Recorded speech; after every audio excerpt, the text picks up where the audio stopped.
El sonido llegó primero, un relincho corto, seco, que partió la siesta del pueblo. Fue como si el polvo mismo hubiese contenido la respiración. En Thornrust todo sucedía al ritmo de las cosas viejas. El sol caía en ángulos ya memorizados, las persianas cerraban su sombra, y en la calle principal el suelo se cuarteaba en líneas de sal. El relincho cortó esa costumbre como una fisura en la roca. El caballo estaba atado junto a la herrería, la grupa perfilada contra el polvo. Era un animal ancho, de cuello potente y mirada quieta. La gente decía, con una mezcla de respeto y una punta de superstición, que había algo en su porte que no admitía insultos. Lo llamaban as porque, en los días en que los nombres nacen del uso y no de la ceremonia, hubo quien juró que valía lo mismo que un as en una baraja.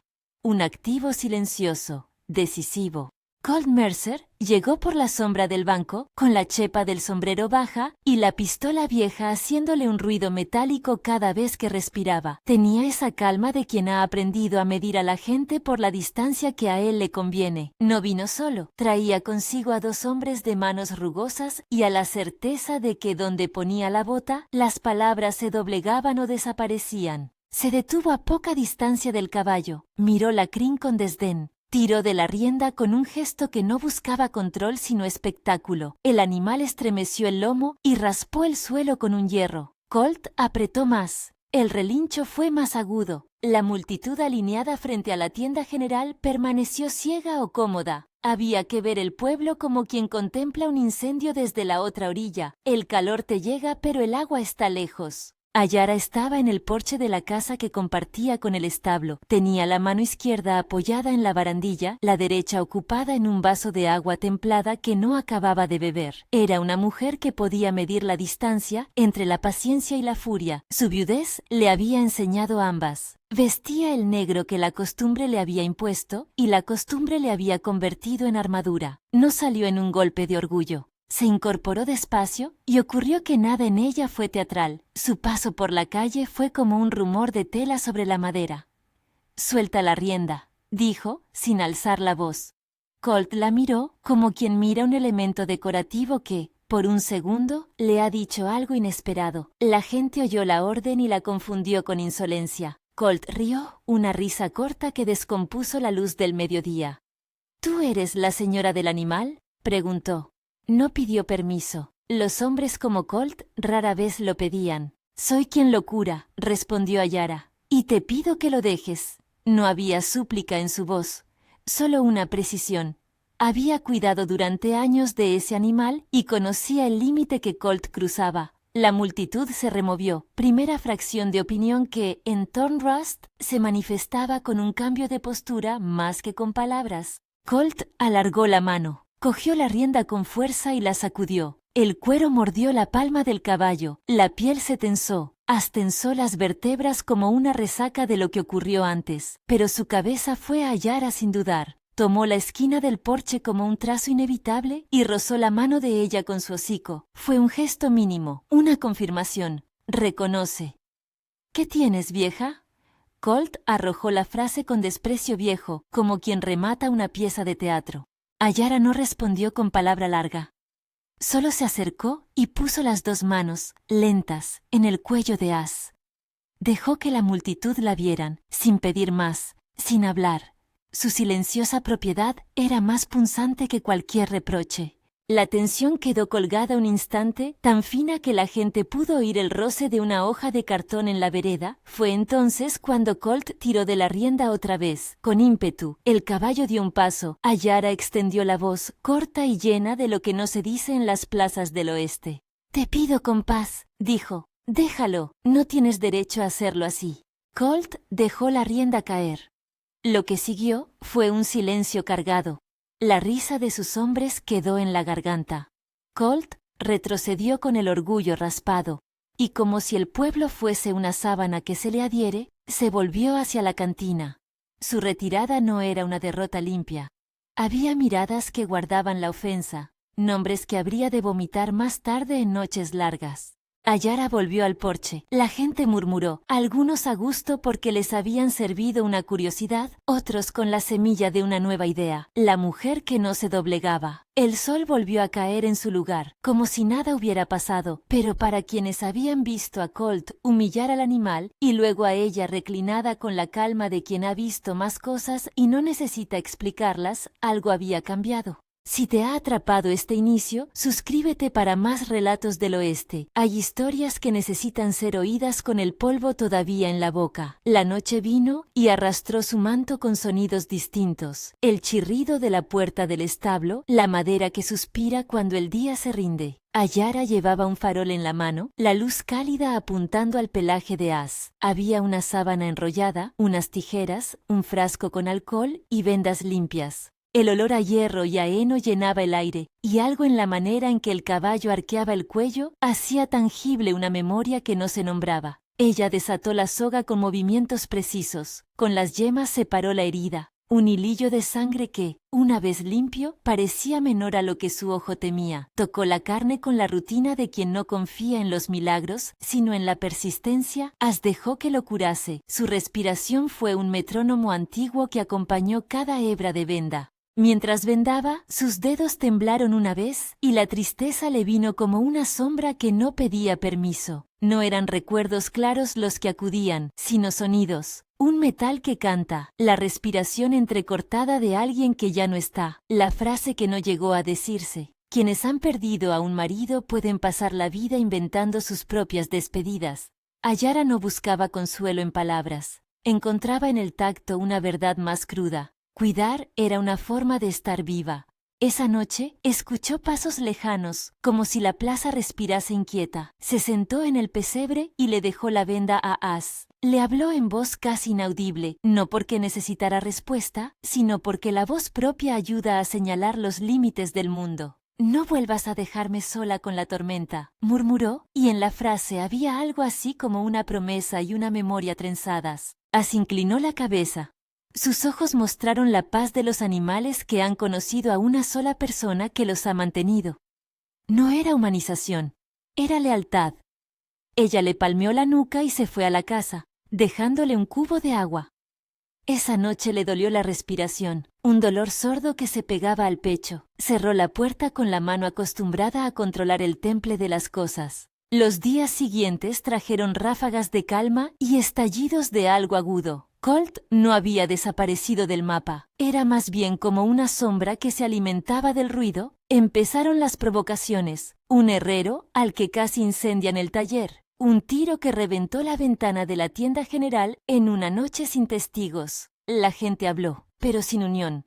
Thornrust era un conjunto de historias individuales que preferían no mezclar las responsabilidades. Ayara se vio obligada a medir sus límites. Cada vez que alguien silbaba por la calle con la impunidad de quien cree que el mundo le debe espectáculo, en su pecho crecía una tensión antigua. Había jurado no volver a la pistola que una vez sostuvo. No fue un juramento de moral, fue un pacto con su cansancio. Había aprendido que las balas dejan huellas que son difíciles de limpiar. Pero la vida es una ecuación que te pide elegir entre dejar que te extingan o responder. La primera emboscada ocurrió en una noche sin luna. Hombres enmascarados aprovecharon la inclinación del pueblo hacia la seguridad ajena. Nadie vigila mucho si no le tocan la puerta. Disparos rompieron cristales y un carroñero dejó su impronta en la tapia del cementerio. El susto fue un latigazo. La gente que vivía en Thornrust sintió la piel erizada por primera vez. El peligro era real y no un rumor. Ayara estaba en la cocina cuando oyó el estruendo. No pensó en arrojarse a la calle, pensó en Az. Salió como quien busca un objeto indispensable. Corrió al establo con la luz del farol temblando en la mano. El animal estaba inquieto, pero a salvo. Había huellas en la tierra, botas que marcaban la intención de quien busca crear miedo. A la mañana siguiente, el alguacil Wyatt pasó por su puerta. Llevaba el sombrero echado hacia adelante y la forma de quien sabe que hay que pedir permiso al pueblo antes que imponer la ley. «No puedo contenerlo todo», dijo, «pero estamos haciendo rondas. Si necesitas algo, lo dices». Era una frase hecha, pero en su información llevaba la posibilidad de ayuda. Ayara asintió. No pidió más porque su orgullo tenía los límites de alguien que había presenciado demasiadas promesas rotas. Colt no cesó en su campaña. La guerra subió un escalón cuando una noche, al volver de la taberna, lanzó insultos que traspasaban la decencia. Sus hombres comenzaron a hurgar en las vidas ajenas, en ruidos, en ventanas. En una ocasión, dejaron un cadáver de animal atravesado en la puerta de la tienda de comestibles, un símbolo destinado a decir que nadie estaba a salvo. La comunidad empezó a reaccionar, no con gran heroísmo, sino con quietud organizada. Hombres que cerraban sus locales con más premura, mujeres que vigilaban las puertas. Había una voluntad de defensa que no pedía escaramuzas, pedía sentido común. Thornrust no era un pueblo de gran valor estratégico, y eso le daba cierta dignidad. La gente no era ingenua. Sabía que la violencia demanda precio. En un anochecer claro, llegó la segunda agresión. Esta vez no fueron proyectiles al azar. Fue una acción dirigida a provocar el miedo. Quemaron la caseta del molinero, herida de la que luego el hombre se recuperó, pero con las manos teñidas de derrota. La prensa del pueblo no existía. La noticia corrió por la garganta de la gente. Ayara ya no pudo permanecer al margen. El día después del incendio, encontró en un cajón la funda de cuero donde había guardado, años atrás, un revólver que prometió no volver a usar. La tuvo en la mano. Pesaba más de lo que recordaba. Su promesa no había sido un credo firme, sino una provisión de paz, y la paz se había venido abajo como un madero podrido. La primera vez que la tomó fue como tocar una excepción de su propio cuerpo. Hubo una extrañeza que la obligó a cerrar los ojos. No quería convertirse en lo que Colt era, un hombre que impone por el miedo. Comprendió, sin embargo, que la defensa tiene rostros distintos. No siempre es un disparo que busca venganza. A veces es el gesto necesario para proteger lo que uno no puede entregar. No lo saque por orgullo, se dijo a sí misma. Si lo saco, que sea por necesidad. Eligió la calma como método. Esa tarde, cuando el sol bajaba y el polvo se pegaba a la lengua de las calles, la vio. Colt estaba junto a la taberna, con la insolencia de siempre. Ella salió con la pistola oculta y la mano temblando lo justo. No se presentó como amenaza. Caminó al centro de la calle, dejó que los niños se apartaran, que las madres contuvieran sus respiraciones. «Ya basta», dijo, sin alzar la voz más de lo necesario. Colt la miró y con la fina sonrisa del peligro asintió con desafío. No llevó la mano a la pistola. En el teatro de la intimidación a veces basta con el gesto. Fue entonces cuando As, desde el lado del establo, comprendió. Sin orden humana, el caballo reaccionó a algo que la carne reconoce sin palabras, el cuerpo de quien cuida. Correteó un paso y luego otro. Pegó los cascos contra el poste de una cerca, y en un empellón que no buscó la sangre sino la imposición, clavó los cuartos traseros y se lanzó hacia Colt. El poste vieja cederro fue el que pagó la primera falta, partió con un crujido que sonó como un latigazo. Colt sintió la demora. La tierra le salió de debajo con el ruido seco del mundo que gira y cae. Voló por encima de la barra de una carreta y se estrelló contra la arena, con la polvareda enrollándose en su cuerpo como un sudario. Las armas de su cinturón tintinearon al impactar. La gente observó, impotente ante la prontitud del animal. Colt quedó allí, mirando el polvo en la cara, mientras los hombres que le acompañaban ayudaban a incorporarlo con una mezcla de furia y vergüenza. No fue un fusilamiento ni una humillación teatral, sino un derrumbe. El pistolero había perdido el dominio del espacio, se limpió la sangre que no era suya y con el orgullo molido se marchó. No pronunció amenazas, su salida fue un silencio encogido. Nadie gritó victoria, nadie cantó. La atmósfera que quedó era de algo más hondo, un reconocimiento, una mueca que abría la posibilidad de un nuevo equilibrio. La humillación de Colt no sería celebrada con júbilo. Señalar a quien ha caído no es un gesto noble del pueblo. Se mantenía la prudencia. La calma después del choque era un mosaico de miradas cruzadas. El efecto, sin embargo, fue inmediato. La gente dejó de tomar la actitud de espectador pasivo. Las mujeres cerraron las tiendas un poco más tarde. Los hombres hicieron rondas nocturnas con la discreción de quienes optan por la responsabilidad en vez del espectáculo. El marshal Wyatt habló con Ayara en la puerta del establo. «Hiciste lo que tenías que hacer», dijo, y no buscó la retórica. Ella negó con la cabeza. No buscaba esto, murmuró. Solo no quería que lo mataran. El marshal asintió con una gravedad que no necesitaba palabras. En Thornrust se decidió cuidar la frontera mínima, no darle pie a la violencia para que se alimentara de la indiferencia. Eso ya era un paso. Pero la violencia nunca se queda sin cobrar. Meses después, lo que empezó como heridas menores se convirtió en un desgaste. Ayara comenzó a toser con cierta frecuencia. Era una tos que volvía por la noche, aferrándose a los silencios, un raspado que no se iba del todo cuando tragaba. Al principio lo atribuyó al polvo, conocía ese polvo hasta el fondo, había horneado pan con él, había barrido su casa con él, lo veía posado en la garganta de As cuando el sol caía. Pero la tos se hizo firma, repetía como un ritmo que no cede. Dr. Peake la examinó una mañana con el aire profesional de quien ha visto demasiadas cosas. Fue breve al principio. Auscultó, miró, sostuvo su cabeza entre las manos como si intentara escuchar desde el exterior el rumor del cuerpo. No es algo que se cure con ungüentos, dijo. Hay daño en los pulmones. No puedo decir el ritmo exacto, pero no es reversible. La frase cayó con la gravedad de una campana. Ayara dominó el pánico con la práctica de quien ha enterrado todo lo que podía y lo que no podía. No hubo lágrimas grandes. La contuvo, la puso en capas, la gestionó como se administra el fuego en la cocina. Sabía que la noticia la reducía a nuevos términos. La debilidad, la lenta desaparición. Pero también supo que el tiempo que le quedaba no iba a ser delegable. Había que decidir cómo vivirlo. La enfermedad fue un retroceso a la intimidad. Las noches en el establo se hicieron más largas.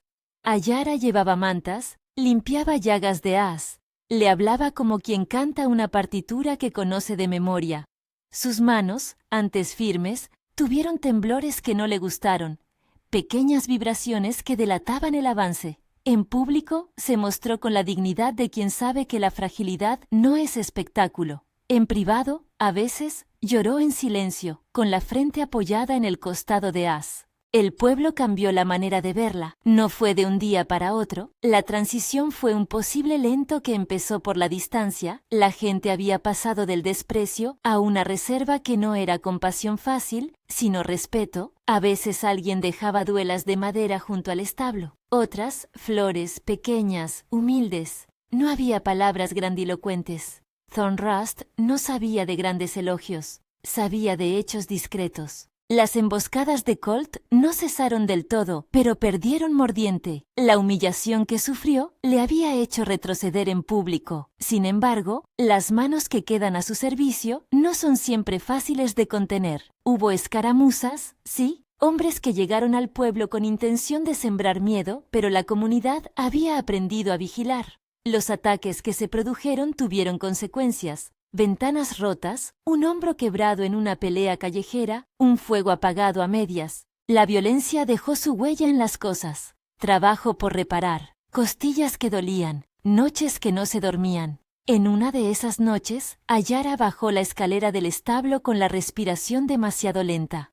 Sus manos sostenían una taza con agua caliente. Se sentó en el umbral y dejó que el frío entrara hasta los huesos. Afuera, As rascó el lomo contra el poste. Hubo un momento en que ella miró al caballo con una mezcla de agradecimiento y tristeza que no buscaba palabras. Le puso la mano en el cuello, largo, y notó que la crin le vibraba con una frecuencia que ya echaba de menos. Dr. Peake la visitó a menudo, traía un maletín, exudaba una bondad profesional que no curaba pero acompañaba. Le dijo, con la voz desigual a la que ha de tomar las noticias con palabras justas, que la enfermedad avanzaba, que la respiración sería cada vez más corta, que las noches serían un estadio donde ya no siempre fuese posible ganar. Ayara, en la soledad que no niega la compañía de As, pensó en su entierro, no con dramatismo, sino con la lógica de quien ordena la casa. No quería ceremonia grandiosa, nunca la buscó. Su vida había sido de cosas sencillas, leña, pan, cuidados y la terquedad tranquila de quien no se rinde al azar. Pidió un hoyo en la colina, un madero para marcar la tierra y una manta para cubrirse. Quiso que el caballo estuviera, si podía, Los últimos días se volvieron de una belleza triste. Había sol y el polvo se pegaba a la piel como un recuerdo que se niega a marchar. Ayara sentía que el mundo era más agudo en detalles. Una mosca que roncaba, la textura de la madera, la manera en que la luz atravesaba el establo. Cada sensación tenía la intensificación que concede la cercanía de la despedida. Una mañana clara, con viento pequeño, se despidió. No hubo gritos, no hubo dramatismo. Se sentó junto a As y puso la mano en su crin. Respiró, profunda, y luego más suave. Su mirada se perdió en la distancia donde Thornrust se dibujaba con sus casas bajas y chimeneas tímidas. No dijo palabra, no hizo una plegaria pública. La muerte llegó como quien viene a recoger algo que fue puesto en orden, limpia y con respeto. Al morir, Ayara dejó en el pueblo una sensación que se parecía a la de quien ha cerrado un libro con cuidado. Dr. Peak certificó lo inevitable. El Marshal Wyatt organizó lo necesario. Un hoyo en la colina detrás del cementerio, algunos hombres que cavaron con manos ya curtidas, una manta que sirvió de sudario, la familia del pueblo que no era pariente pero cuidó como se cuida a quien ha sido pieza fundamental en la vida común. El entierro fue sencillo. No hubo discursos grandilocuentes, solo la presencia. As, sin que nadie lo empujara, se acercó a la tumba abierta. Se apoyó en la tierra con el hocico y olfateó el aire que subía. Luego, con una calma que parecía deliberada, se sentó a la vera del hoyo y después se tendió en la hierba, con la cabeza en el tejado de la colina, como un guardián que no necesitaba órdenes. La comunidad miró con algo que no sabía nombrar.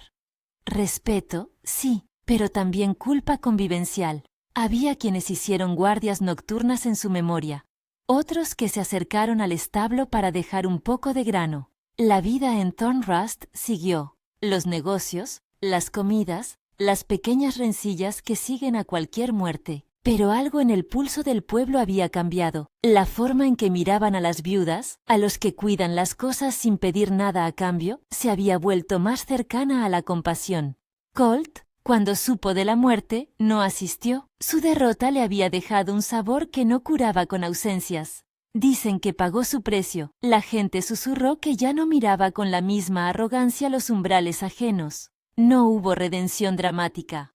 Thornrust no es terreno de giros extraordinarios. La verdad a la que Colt se enfrentó no fue una epifanía mística, sino la constatación de que la vida de los demás tiene un peso, que humillar y quebrar no es una estrategia sin consecuencias. La dignidad y la lealtad, personificadas en una mujer cansada y en un animal, demostraron ser fuerzas que fracturan el teatro de la violencia. En los meses que siguieron, As subió la colina cada tarde, se apoyaba en la tumba, olfateaba el aire y algunas noches se acostaba con el cuerpo extendido sobre la tierra que cubría a Ayara. Su presencia caminó de ser curiosidad a ser rito. La gente dejó una piedra, una flor, una mancha de maíz. El animal se convirtió en guardián de un silencio que no exigía alabanza, pedía memoria. La verdad que el pistolero enfrentó, al final, no fue solo su humillación física en la arena de la calle, fue la constatación de que había vidas que no podían comprarse ni romperse sin dejar cicatrices que rebotan. Ayara no tuvo vencedores espectaculares. Su batalla fue cotidiana, su defensa fue para proteger lo que debía proteger. No se convirtió en una figura heroica de leyenda. Permaneció humana hasta la última respiración. Y eso fue suficiente para desarmar a Colt. El pueblo aprendió algo que, en otras latitudes, se escribe con palabras solemnes. El silencio y la lealtad son formas de poder. No gritan ni lanzan carteles, pero subsisten. Mientras Thornrust lavaba sus heridas y cerraba sus puertas con más cuidado, la figura de la viuda y su caballo quedaba como un relieve en la memoria colectiva, una historia repetida en voz baja junto a las fogatas. A veces, al caer la tarde y cuando el viento trae el olor de la madera y el pan recién hecho, alguien se acerca a la colina y se sienta frente a la piedra rústica. Mira al horizonte y dice el nombre de Ayara. No como lamento, sino como reconocimiento. Hubo una mujer que cuidó hasta el final y un caballo que guardó su tumba. Ese acto de recordar es lo que convierte la anécdota en verdad.